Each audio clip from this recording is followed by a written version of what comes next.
12절부터 17절.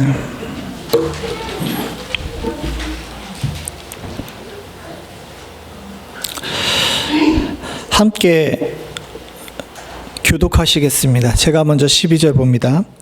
여호와의 말씀에 너희는 이제라도 금식하고 울며 애통하고 마음을 다하여 내게로 돌아오라 하셨나니 지지 말고 마음을 찢고 너희 하나님 여호와께로 돌아올지어다. 그는 은혜로우시며 자비로우시며 노하기를 더디하시며 인애가 크시그사 뜻을 돌이키서 재앙을 내리지 아니하시나니 주께서 혹시 마음과 뜻을 돌이키시고 그 뒤에 복을 내리사 너희 하나님 여호와께 소제와 전제를 드리게 하지 아니하실지 누가 알겠느냐. 너희는 시온에서 나팔을 불어 거룩한 금식일을 정하고 성회를 소집하라. 백성을 모아 그 모임을 거룩하게 하고 장로들을 모으며 어린아이와 젖먹이를 모으며 신랑을 그 방에서 나오게 하며 신부도 그 신방에서 나오게 하고 섬기는 제단을 들고 낭실과 제단 사이에서 울며 이르기를 여호와여 주의 백성을 불쌍히 여기소서 주의 기업을 욕되게 하며 나라들로 그들을 관할하지 못하게 하옵소서. 어찌하여 이방인대로 그들의 하나님이 어디 있느냐 말하게 하였나이까 할지어다. 아멘.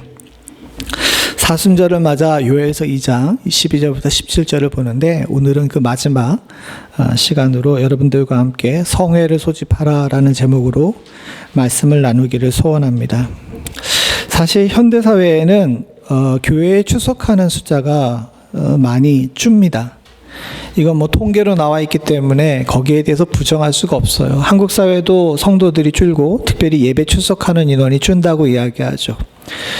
교회 교인 숫자들에 있어서는 절대적인 인구수가 점점 주는 추세이기 때문에 그렇게 된다고 하는데 진짜 중요한 거는 출석률입니다. 내가 교회의 성도라고 이야기를 하면서도 주일날 예배에 나오는 이 출석률이 차츰 줄어들죠. 특별히 코로나 팬데믹 이후에 더 그런 영향을 많이 느끼게 됩니다. 얼마 전에 퓨 리서치라고 미국에 있는 아주 유명한 연구기관에서 성도들의 출석률에 관해서 분석한 것이 나와 있는데 실제로 코로나 전과 후를 봤을 때 미국 교회도 이 주류사회 교회에도 약 한 10%에서 8% 정도 출석률이 떨어졌다 그래요. 가장 큰 영향은 그것 아니겠습니까? 아무래도 유튜브 같은 데 보게 되면 저보다 설교 잘하는 목사님들 많잖아요. 그래서 유튜브를 털어놓고서 여기에 그 예배를 본다라고 이야기를 하시는 분들이 많이 있습니다. 근데 여러분들 다 아시는 것처럼 성경은 뭐라 그럽니까? 모이기에 힘쓰고 모이는 것을 패하지 말라라고 이야기를 했죠. 왜 그런 말씀을 하셨는지를 우리가 잘 생각해 봐야 돼요. 왜 그런 말씀을 하셨는지, 왜 주님께서 우리들에게 그런 명령을 내리시면서 자꾸 모여서 예배하라라고 명령하셨는지를 우리가 지금 시대에 깊이 좀 깨달아야 알아야 됩니다. 세상은 점점 더 분주하고 복잡해져 갑니다. 그러면서 사람들이 가장 크게 또 성도들이 가장 크게 주의해야 되는 것이 있는데 마음이 갈라지고 온전하지 않은 것을 주의해야 돼요. 세상이 너무도 유혹이 많기 때문에 그렇습니다. 오늘 본문도 그런 부분에 있어서 우리들에게 이야기를 하고 있습니다. 우리가 지난주, 지지난주에 살펴봤듯이 지지난주에 하나님께서 우리들 보고 돌아오라고 이야기를 하셨죠. 그래서 12절에 여호와의 말씀이 너희는 이제라도 금식하고 울며 애통하고 마음을 다하여 내게로 돌아오라 라고 이야기를 합니다. 하나님의 절대적인 신탁이 내려왔어요. 너희 돌아오라 라고 이야기를 합니다. 우리가 그것을 받았습니다. 그래서 하나님의 명령을 받았어요. 그리고 우리가 지난주에 살펴본 것처럼 14절에 나온 이야기를 통해서 우리가 하나님께 돌아갈 이유도 충분히 있습니다.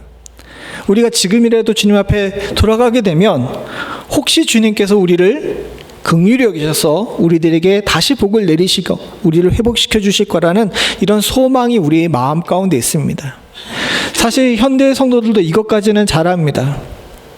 소위 말해서 가나안 성도라고 여기 멤피스에도 많이 있는데 멤피스 지역의 많은 교회들이 워낙 다사다난했기 때문에 난 예수를 믿는데도 불구하고 교회를 안 나가겠다고 하시는 분들이 종종 있어요. 그걸 부정할 수 없습니다.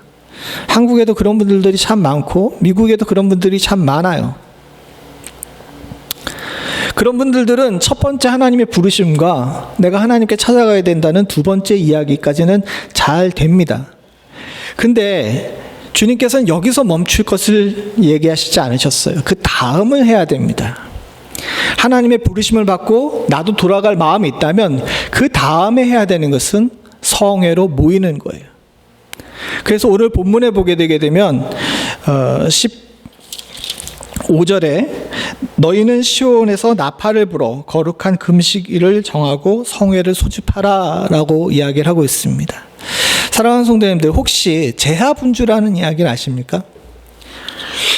목사님, 한국어랑 영어만 해도 힘든데 무슨 우리가 한자까지 이렇게 얘기를 하신다면 할 말은 없지만, 제하분주라고 우리 대학 때, 고등학교 때 우리 함께 읽었던 책들 중에서 이 얘기가 나오는 경우가 많아요. 되게 어려운 얘기처럼 하지만 여러분들도 들어보시면 잘 알 겁니다. 춘추 좌시전이라는 책에 보게 되게 되면 옛날 춘추전국 시대에 진나라의 목공이라는 사람이 또 다른 이름인 진, 똑같은 이름인데 한글로는 똑같은 이름인데 한자가 달라요. 그 나라를 이제 공격하게 됐어요. 근데 여러 차례 공격했는데 매번 공격이 실패했습니다. 그러다 보니까 진 목공이 군대를 모두 몰아가지고 국경인 황하를 건넌 다음에 결단을 내립니다. 어떤 결단을 내리냐면 배를 불태워버리는 거예요. 돌아갈 배를 불태워버리고 내가 반드시 진나라를 멸망시킨 다음에 성공하겠다라는 결단의 의지를 표현한 겁니다. 물론 그 정벌이 성공하지는 못했어요. 그런데 그때 일이 크게 고사로 이렇게 널리 알려져서 저 제하분주라는 얘기가 무슨 뜻이냐 하게 되면 강을 건넌 후에 배를 불태우다라는 의미를 가지고 있습니다. 근데 사실 한국에서는 이 말을 그런 식으로 쓰질 않아요. 여러분들 귀에 저것이 조금이라도 귀에 익으신 분들이 있다면 다른 의미에서 쓰여졌을 겁니다. 왜 그러냐면 임진왜란 때 의병장이었던 정재하라는 분이 있으신데 그분이 저 말을 인용하는 바람에 한국에서 저 말이 굉장히 유행하게 됐거든요. 어느 때 썼냐 하게 되면 내가 다시는 술을 마시지 않겠다라고 이야기를 하면서 집안의 술잔과 누룩병을 깨트리면서 제하분주라는 이야기를 썼어요. 그래서 왜 신년초가 되게 되면 금주 금연하는 사람들이 이렇게 딱 적어놓는 게 저 제하분주라는 이야기입니다. 내가 다시는 뒤로 돌아가지 않겠다. 근데 돌아가요, 안 돌아가요?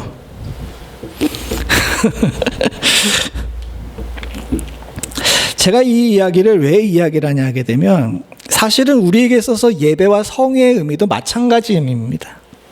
하나님께로 돌아오라고 그러고 나도 돌아갈 마음이 있다면 그 다음에 그런 우리의 마음을 확인시키고 또 결단하는 행위가 필요하다는 거예요.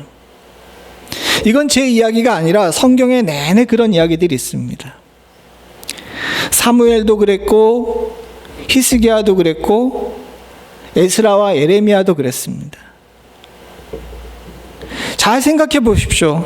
사무엘 때 하나님 앞에서 사사시대 내내 범죄했어요. 그래서 계속 블레셋과 여러 이민족들의 침입을 받습니다. 우리가 이렇게 살아서는 안 되겠다는 마음을 먹은 다음에 모든 백성들이 사무엘의 인도를 따라가지고 하나님 앞에 모입니다. 그리고 그곳에서 하나님께서 놀라운 역사로 블레셋을 이기는 그런 큰 기적을 맛봐요. 그리고 나서 그들이 돌을 세웁니다. 에베네센이라는 하나님께서 여기까지 우리를 도우셨다는 돌을 세우죠. 왜 그 돌을 세우고 성회로 모였겠습니까? 다시는 우리가 옛 상태로 돌아가지 않겠다는 의지의 표현인 겁니다. 그래서 오늘도 15절에 나온 것처럼 요엘도 우리들에게 성회로 모여야 된다라고 이야기를 하고 있는 것이 그런 이유에서 그런 거예요. 마음도 먹습니다. 하나님께로 돌아가야지. 그리고 그래야 될 이유도 당위성도 잘 알고 있지만 인간들은 참 약해가지고 뭔가 이렇게 딱 점을 찍지 않게 되게 되면 다시 원상태로 돌아가 버리는 경우가 많아요. 우리가 하나님 앞에서 바르게 정직하게 살겠다고 마음 먹고 죄로부터 끊어지겠다고 이야기했지만 여러분들 우리가 종종 두 달에 한 번씩 석 달에 한 번씩 성찬식 할 때 여러분들 결단하지 않습니까? 이거 먹고 다시는 죄로 돌아가지 않겠습니다 라고 이야기를 하는데 돌아가요, 안 돌아가요? 그런 특별한 행사를 하면서 우리가 맹세하는데도 불구하고 돌아가는데 그마조차도 안 하게 되게 되면 우리가 우리의 성결을 지킬 방법이 없는 거예요. 제가 앞에서 예배에 관한 이야기를 했는데 우리들에게 있어서 예배가 중요한 것도 바로 그런 의미에서 그렇습니다. 주님은 우리를 너무도 잘 아세요. 그래서 내가 자력으로는 성결을 지킬 수가 없다는 사실을 잘 알고 계십니다. 예배로 나와서 하나님을 만나고 말씀 앞에 서고 성도들이 교제하면서 서로의 신앙을 나누게 하신 이유는 사랑하는 성도님들, 우리의 연약함을 아시고 우리를 돕기 위해서입니다. 성령께서 이 자리에 함께 하심으로 말미암아 사랑하는 성도님들과 제가 주의 도우심으로 죄로부터 차츰차츰 멀어질 수 있는 축복이 있기를 간절히 소원합니다.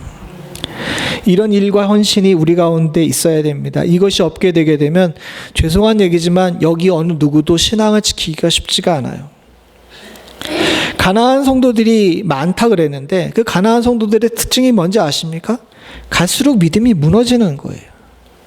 너무도 안타깝습니다. 처음에는 본인들도 그것이 느껴져요. 그런데 시간이 지나가고 나게 되면 스스로도 방치하게 됩니다.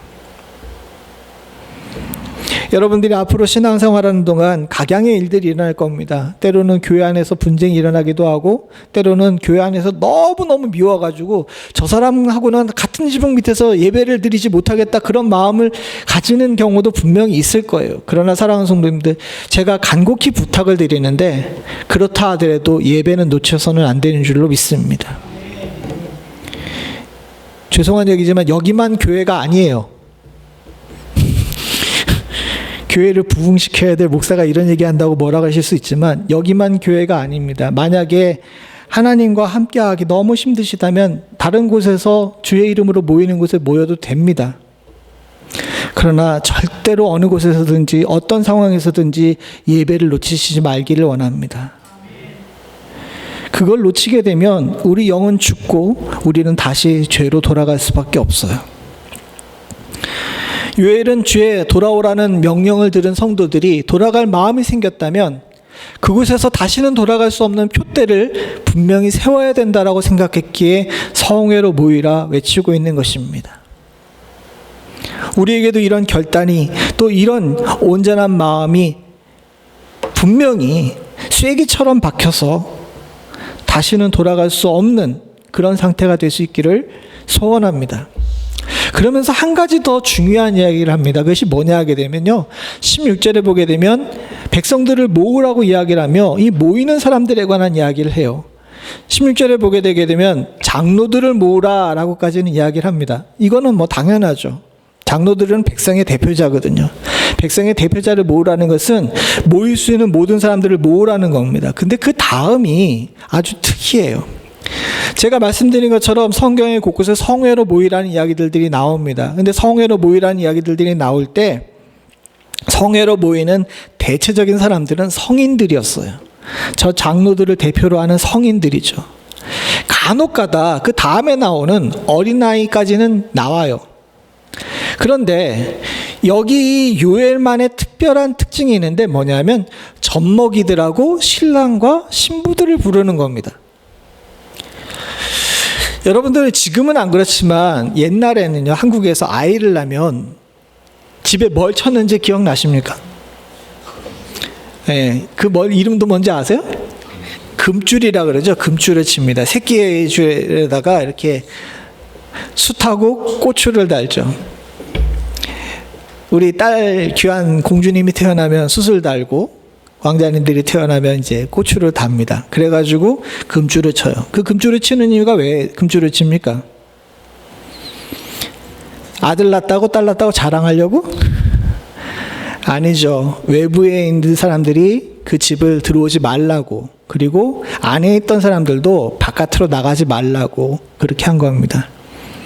위생관념이 없었던 우리의 조상들도 우리의 아이들이 태어났을 때 함부로 다른 사람들이 드나들게 되게 되면 아이에게 안 좋다는 걸 잘 알고 있었거든요. 성경에도 마찬가지입니다. 성경의 레위기를 보게 되면요, 자녀가 태어나게 되면 그 산모와 아이를 갖다가 정해진 기간 동안 격리하게끔 만들었어요. 그리고 아이가 젖 먹을 때까지는 그 아이를 함부로 이렇게 부르질 않았습니다. 마찬가지로 신랑과 신부도 마찬가지였습니다. 특별히 신랑 같은 경우는요, 결혼하고 1년 동안은 건들면 안 돼요. 신명기 24장 5절에 보게 되게 되면 이렇게 얘기를 합니다. 같이 한번 읽어보죠. 사람이 새로이 아내를 맞이하면 그를 군대로 보내지 말 것이요, 아무 직무도 그에게 맡기지 말 것이며, 그는 1년 동안 한가하게 집에 있으면서 그가 맞이한 아내를 즐겁게 할지니라. 종종 성경을 읽다 느끼는 것이 있는데, 요즘 법보다 성경법이 훨씬 날 때가 있어요. 그죠? 군대도 가지 말래. 처음에 결혼을 하게 되게 되면 신랑과 신부를 위해서 하나님께서 1년 정도는 그들이 서로에 집중할 수 있게끔 만들어주라고 저 법을 만든 겁니다. 특별히 군대로 보내지 말라라는 이야기는 뭐냐면, 저때 저 군대는 상비군이 아니었어요. 우리가 생각하는 것처럼 막 정해놓고서 군대를 가는 것이 아니라, 전쟁이 나게 되면 백성들을 소집해서 군대를 가는 겁니다. 저에게는 뭐냐 하게 되면, 신랑과 신부가 아직 결혼한 지 1년이 채 안 됐으면요, 전쟁이 나도 남편 부르면 안 돼요. 안 된다는 거예요. 나라가 정말 큰 위기 속에 있어가지고 정말 전쟁이 일어나는데도 불구하고, 너 결혼한 지 1년 안 됐지? 빠져. 이렇게 하게끔 하라는 것은 뭐냐면, 그 신랑과 신부는 서로에게만의 의무를 지지 다른 모든 의무로부터 면제라는 이야기입니다. 그런데도 불구하고 오늘 성회로 그 사람들을 부르라고 이야기를 해요. 즉, 저 이야기는 뭐냐면, 이 성회에는 아무도 예외 없이 다 가야 된다는 겁니다. 왜 그렇습니까? 왜 그렇게 말씀하셨을까요? 하나님께 돌아오겠다고, 하나님께 돌아가기로 작정한 그 일에 있어서는 예외가 없어야 된다는 것을 알려주기 위해서 그렇습니다. 이건 아주 중요합니다. 사랑하는 성도님들, 빈틈이 없어야 돼요. 우리가 돌아간다라고 이야기를 하면서 뭔가 타협의 여지를 남겨두고 뭔가 이렇게 예외를 두게 되게 되면요, 그 예외와 타협을 통해 가지고 사단은 들어와서 우리가 만들어놓은, 우리가 하나님 앞에 세운 그 서약을 무너뜨리기 마련입니다. 더 나아가서 우리의 다음 세대들을 위해서 이건 굉장히 중요해요. 여기 젖먹이와 어린아이들, 그리고 앞으로 이들을 양육하게 될 신랑과 신부들을 부르는 것은요, 사랑하는 성도님들, 우리들이 지금 가지고 있는 하나님께도 돌아가겠다는 이 작정, 이 귀한 믿음이 우리 세대에만 국한된 것이 아니라 다음 세대에도 이어져야 된다는 것을 말씀해 주고 있는 것입니다. 사랑하는 성도님들과 저에게 있어서 이 귀한 진리를 굳건히 붙잡으실 수 있는 은혜가 있기를 소원합니다. 우리는 하나님께도 돌아간다 그러면서 예외를 너무 많이 만들어요.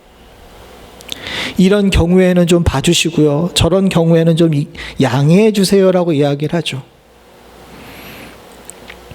그러나 사랑하는 성도님들, 그 양해와 그 봐달라 그러는 그 자그마한 틈바구니가 우리에게 있어서 얼마나 큰 약점이 되는지 몰라요. 왜 이스라엘 사람들이 그들이 가졌던 그 수많은 회개의 순간들이 오래 지속되지 않았는지 아십니까? 사사기를 보게 되면 이 나쁜 사이클이 7번 계속 반복이 돼요. 하나님 앞에 범죄예요. 하나님께서 이방을 보내가지고 그들을 징계하십니다. 그들이 하나님 앞에서 빌어요. 하나님 살려주십시오라고 얘기하면 하나님께서 사사들을 보내셔서 그들을 구원하십니다. 그럼 이 사람들이 한동안 사사들이 있는 동안에 평안해요. 그럼 사사들이 죽고 나면 또 어떻게 됩니까? 다시 또 죄를 지어요. 이 사이클이 계속 반복돼요. 왜 그런 것 같습니까? 기드온의 이야기를 잘 보면 알지만 아버지가 아들에게 하나님 섬기는 법을 제대로 가르쳐주지 않아요. 그러니 아들인 기드온이 하나님 섬기는 법을 스스로 배워야 했습니다. 우리의 다음 세대들에게 내가 왜 죄인이고 왜 내가 죄에서부터 해방됐고 그 죄에서부터 해방되게 하신 그리스도의 십자가가 무엇인지에 대한 의미를 알려주지 않는데 다음 세대가 죄로부터 벗어날 수 있는 능력을 어떻게 갖겠습니까? 그러니까 요엘 선지자가 이야기를 합니다. 우리만 그래서는 안 된다. 우리의 다음 세대들까지 불러서 함께 왜 이와 같은 일이 벌어졌는지를 알고 주께 회개하고 주로부터 내리는 영을 받아야 된다는 것을 말하고 있습니다. 우리의 자녀들을 위해서 기도하십시오. 교회에서 지금 성장하고 있는 저기 가서 공부하고 있는 주일학교 자녀들뿐만 아니라 여러분들이 결혼시켜 분가하신 자녀들에게까지 항상 기도하실 수 있기를 소원합니다.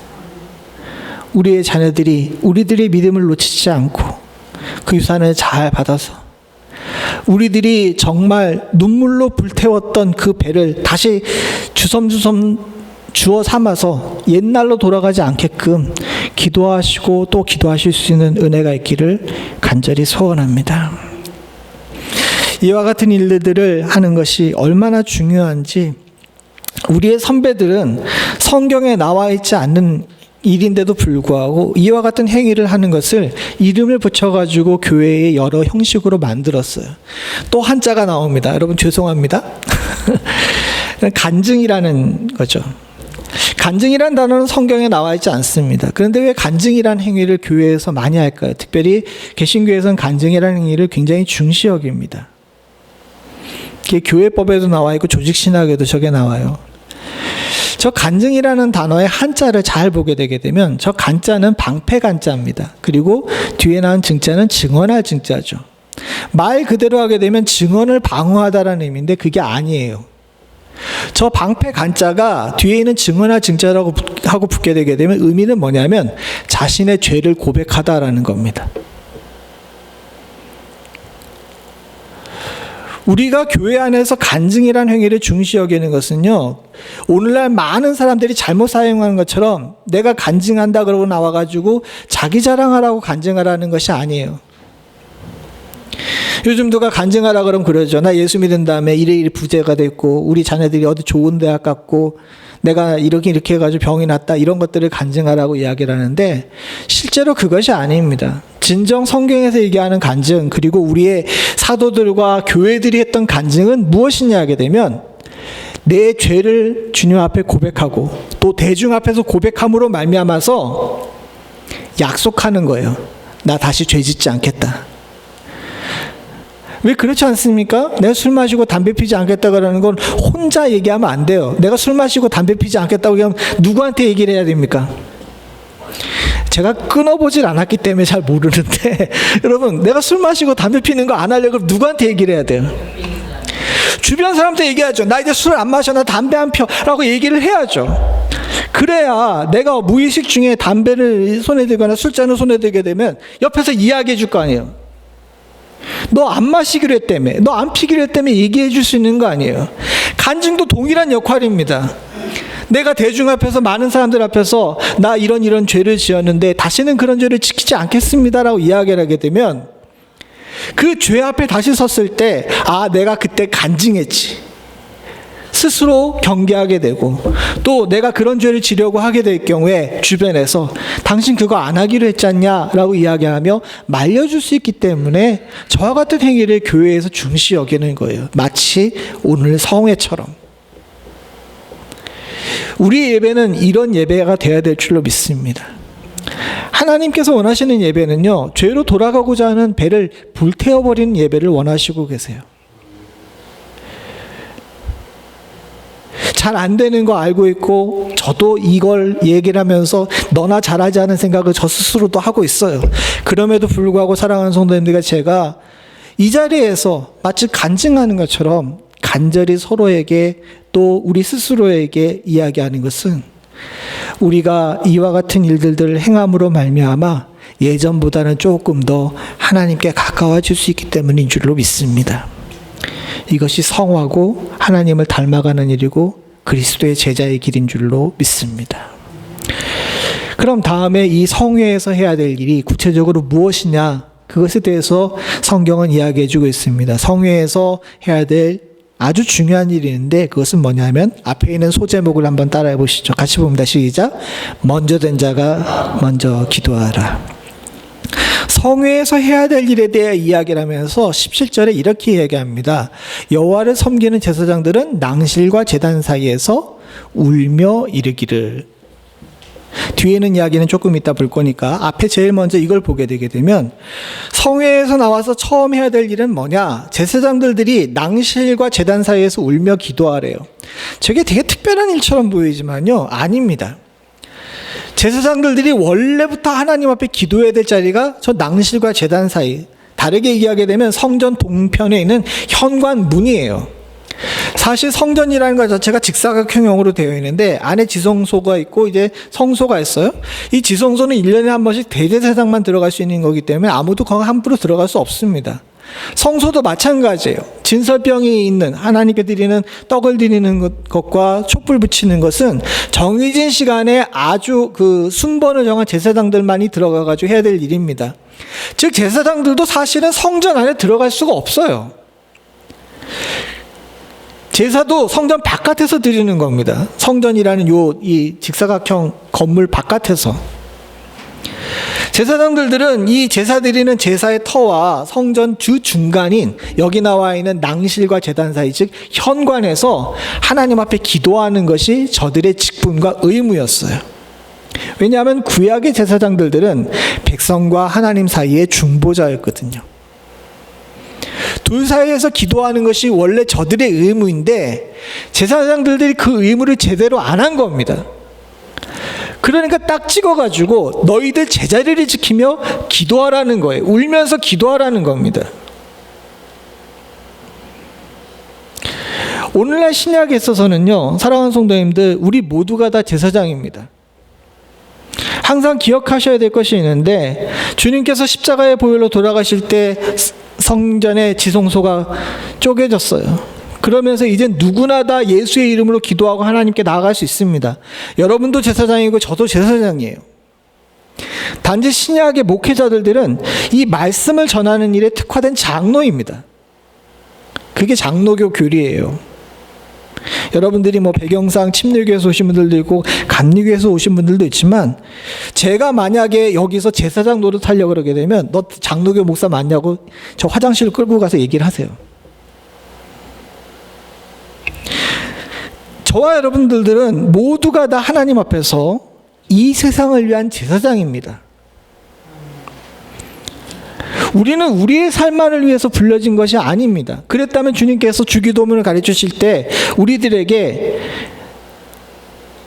하늘에서 이루어진 것 같이 이 땅에도 이루어지게 해달라고 이 땅을 위해서 기도하라고 말씀하시지 않으셨겠죠. 우리는 먼저 된 자로서 먼저 되지 못한 자들, 뒤에 오는 자들이 이 세상을 위해서, 망가져가는 세상을 위해서 기도해야 될 사명을 지니고 있는 자들입니다. 세상이 망가졌으면 여러분들, 우리 믿는 자들은 제일 먼저 해야 되는 일이 뭐냐면 내가 지금 제자리에 서서 기도하고 있는지를 봐야 돼요. 제사장들에게 낭실과 제단 사이, 원래 너희들이 있어야 돼 그 자리를 지키라고 말씀하시는 것은 다른 얘기로 하게 되면 그들이 그 자리를 지키지 않았다는 거거든요. 세상이 망가졌다는 모습을 것을 느끼시게 됩니까? 그럼 내 자리는 지금 어디에 있습니까? 믿는 자들은 엎드려 기도해야 되고 목회자들은 울면서 하나님 앞에 간구해야 됩니다. 성도들이 제자리를 찾기를, 또 세상이 제자리를 찾기를 위해 간구해야 하는데 그걸 못했으니까 지금 말씀하시는 거죠. 사랑하는 성도님들, 여러분들 쉽진 않은 일이지만 여러분들의 기도 가운데 항상 나라와 민족을 위해서, 이웃을 위해서, 교회를 위해서, 우리 다음에 오는 자들을 위해서 기도하실 수 있는 은혜가 있기를 소원합니다. 그게 여러분들의 자리를 지키는 일이고 낭실과 제단 사이에 있는 왕같은 제사장들인 여러분들의 자리를 지키는 일인 줄로 믿습니다. 더 나아가서 주님께서는 제자리를 지키시라고 하면서 기도해야 될 기도의 그 핵심 내용까지도 정해놔 주셨어요. 뭐라고 기도하라고 하십니까? 주의 백성을 불쌍히 여기소서라고 기도하랍니다. 사실 그렇습니다. 왜 이런 말씀을 하셨는지를 곰곰이 생각해 봤어요. 왜 이렇게 기도마저도 특정해 놓고 이렇게 기도하라라고 말씀하셨는지 곰곰이 생각을 해보다 보니까 한 가지 느끼는 것이 있습니다. 세상이 망가지게 되면요, 성도들이 세상에 있는 여러 멋대로 사는 사람들을 향하여서 저들을 불쌍히 여기시옵소서라고 기도하라 할까요? 아니면 저 인간들을 확 벌어주십시오라고 기도할까요? 솔직하게 얘기해봐요. 나도 그랬거든. 세상이 망가지면 저 인간들 벌 주세요라고 기도하는 것이 우리들의 모습입니다. 근데 주님께서 우리 그 짓 하지 말라고 이야기를 하시는 거예요.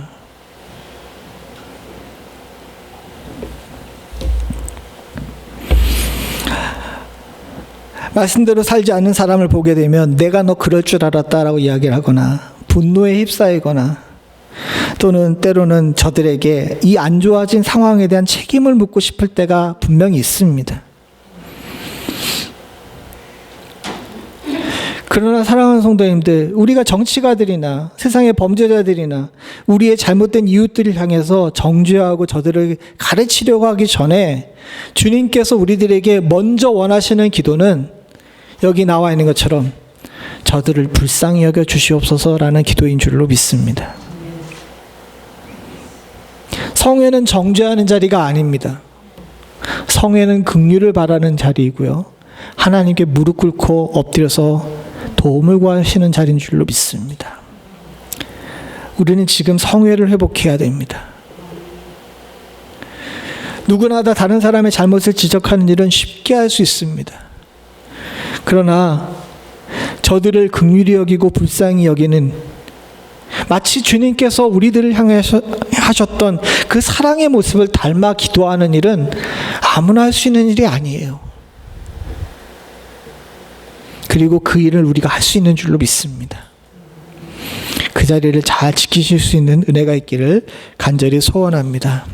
이 성회를 잘 지키게 되면 사랑하는 성도님들, 하나님께서는 반드시 우리들에게 은혜를 허락하십니다. 오늘 본문에 나와 있지 않지만 이 요엘서 2장 12절부터 17절은 아주 유명한 본문과 연결되어 있습니다. 그 본문이 뭐냐면요, 28절서부터 29절이에요. 요엘서 2장 28절부터 29절 같이 한번 읽어보죠. 시작. 그 후에 내가 내 영을 만민에게 부어주리니 너희 자녀들이 장래일을 말할 것이며 너희 늙은이는 꿈을 꾸며 너희 젊은이는 이상을 볼 것이며 그때 내가 또 내 영을 남종과 여종에게 부어줄 것이며. 이거 너무 유명하죠. 단독으로도 많이 사용되는 본문입니다.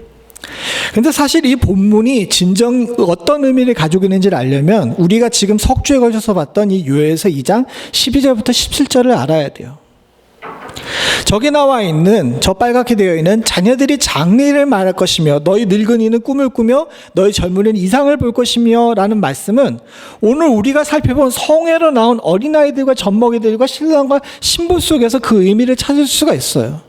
그리고 장로도 불렀죠. 장로라는 것이 나이 많은 자들 아닙니까? 여기로 얘기하면 늙은이에요. 마찬가지로 우리의 젊은이들, 자녀들도 젖먹이와 어린아이들, 그리고 신랑과 신부들입니다. 사실 지금 이 본문의 상황을 잘 보십시오. 정치적으로 완전히 망가졌어요. 나라가 정말 망하기 일보 직전입니다. 경제적으로 메뚜기 떼가 침입해가지고 당장 먹고 살 일도 없어요. 나라가 잿더미에 있는 거예요. 그러나 성회로 나아가서 하나님께 우리를 불쌍히 여겨주십시오, 그리고 저들을 불쌍히 여겨주십시오라고 기도하는 장로들과 어린아이와 젖먹이와 신랑과 신부들에게 그런 모습을 보시게 되게 되면 하나님께서 그곳에 임재하셔서 영을 부어주셔서 그들에게 미래를 꿈꿀 수 있는 능력을 허락해 주신다는 겁니다. 사랑하는 성도님들, 교회는 미래를 얘기할 수 있는 곳입니다. 제가 누차 말씀드리지만 우리 교회에서 절대로 하지 말아야 될 이야기가 있어요. 그게 뭡니까? 제가 몇 번 말씀드렸는데 따라해 봅시다. 옛날이 좋았어. 안 따라야 정상이에요. 옛날이 좋았어는 성도들의 이야기가 아닙니다. 그리스도의 성령이 임했으면요, 사랑하는 성도님들, 잿더미 위에서도 미래를 꿈꿀 수 있는 것이 우리들의 모습인 줄로 믿습니다. 그것이 주님께서 우리들에게 주시고 싶어 하시는 은혜고, 젖먹이와 어린아이와 신랑과 신부들, 모든 의무에서 면제된 그 사람들까지 불러서 주시고 싶어 하시는 은혜예요. 사랑하는 성도님들, 우리는 미래를 꿈꿀 수 있는 자들인 줄로 믿습니다. 다 끝났다고 생각했지만 잿더미 위에 앉아서 늙은 사람들은 꿈을 꿔요. 야, 앞으로 장래에 이런 일이 있겠구나. 나는 비록 지금 못 보지만 앞으로 그런 일들이 있겠구나라는 것을 꿈을 꿉니다. 신랑과 신부들은 이상을 꿈꿉니다. 메뚜기대로 다 휩쓸 것 같지만 앞으로 우리들이 이룰 가정들과 태어날 자녀들을 통해 가지고 하나님께서 이런 일들을 이루시겠지, 우리 가정에 이런 일들이 있겠지라는 이상을 꿈꿀 수가 있게 되는 거예요. 아무것도 모르고 뛰어다니는 어린아이들과 젖먹이들은 장래의 일들을 이야기를 하면서 나 앞으로 이런 사람이 되고 난 앞으로 이런 일들을 행할 거야 라는 그런 마음을 갖게 되는 줄로 믿습니다. 성도는 성회에서 잿더미를 바라보는 것이 아니라 잿더미 위에 세워질 하나님의 나라를 바라보는 줄로 믿습니다. 그것이 하나님께서 우리들에게 주신 은혜예요. 또 다른 아주 중요한 은혜가 있는데 그것이 뭐냐 하면요, 내 영을 남종과 여종에게 부어주시겠다는 말씀입니다. 성회로 나와서 자기 자리를 지키면서 하나님 이 땅을 긍휼히 여겨 주십시오라고 기도하는 자들은 하나님의 종이 되는 은혜를 허락하시는 줄로 믿습니다. 이게 왜 은혜인 줄로 아십니까? 만약에 잿더미 된 세상이 내 거라고 느끼게 되면요, 이 잿더미 된 상황 자체가 누구 책임이에요? 내 거라고 느꼈으니까 누구 책임이에요? 내 책임이죠. 근데 주님께서 들어오셔가지고 그동안 계속 내 백성아 내 자녀들아라고 얘기하셨던 그분이 갑자기 내 종이라고 이야기하며 남종과 여종이라고 이야기한 것은 뭐냐면, 네가 지금 안고 있는 거 다 누구 거라고 얘기하시는 겁니까? 하나님 거라고 얘기하시는 거예요. 근데 우리가 안고 있는 것이 뭐예요? 잿더미죠. 주님께서는 우리들의 좋은 것을 취하기 위해서 우리들의 주인 되신 것이 아닙니다. 우리들이 안고 죽어가고 있는 잿더미를 보시면 그것이 어떤 것인지도 잘 알고 있음에도 불구하고 오셔가지고 그것 줘라, 다 내가 책임질게 라고 이야기하시면서 잿더미를 안으시면서 내가 너의 주인 되시겠다고 말씀하시는 거예요. 이젠 우리의 잿더미가 내 책임이 아니라 누구 책임이 되는 것입니까? 하나님 책임 되시는 거예요. 이것을 어떻게 은혜가 아니라고 이야기할 수 있겠습니까? 예수 그리스도의 십자가의 보혈은 바로 그런 의미의 핵심입니다. 사순절을 맞아 저와 여러분들이 분명히 기억하셔야 될 것이 있어요. 주님은 우리의 좋은 때를 함께 하시기 위해 이 땅에 오신 것이 아닙니다. 이 땅에 오셔서 주님은 유리하는 백성들을 보시면서 우셨어요. 너무 불쌍했거든. 십자가에 올라가서 밑에서 울고 있는 자신을 따르던 여자들을 향하여서 주님께서 말씀하셨죠. 뭐라고 말씀하셨습니까? 나를 위해 울지 말고 누구를 위해 울라고요? 너희와 너희 자녀들을 위해 울라고 이야기를 하셨어요.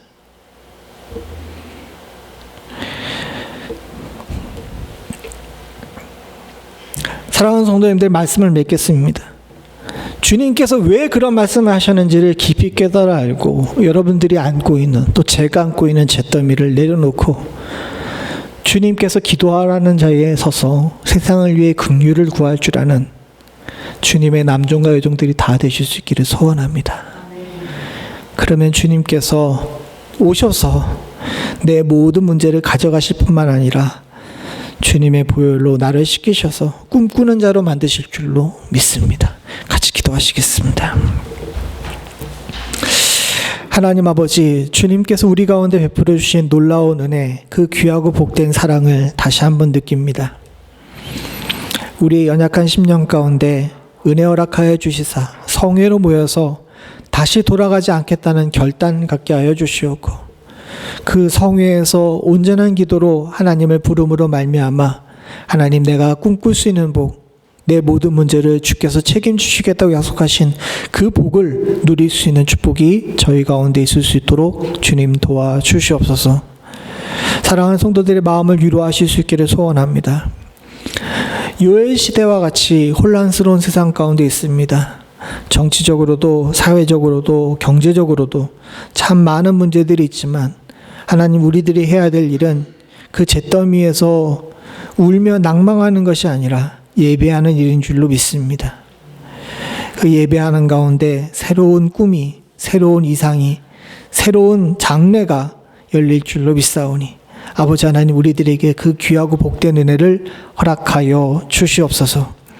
부족한 종이 입술이 둔하여서 말씀을 제대로 전하지 못하거나 하나님 아버지, 주의 말씀이 아닌 다른 것을 전했다면 온전히 제하여 주시옵고, 우리 주 주의 사랑하는 귀한 자녀들에게 하나님의 영이 부어져서 주의 말씀만이 살아 숨쉬고 역사하는 축복 허락하여 주시는 은혜가 있기를 간절히 소원합니다. 주의 사랑하는 성도들을 붙들어 주시사 이번 일주일도 은혜 가운데 승리할 수 있도록 주님 도와주시옵소서.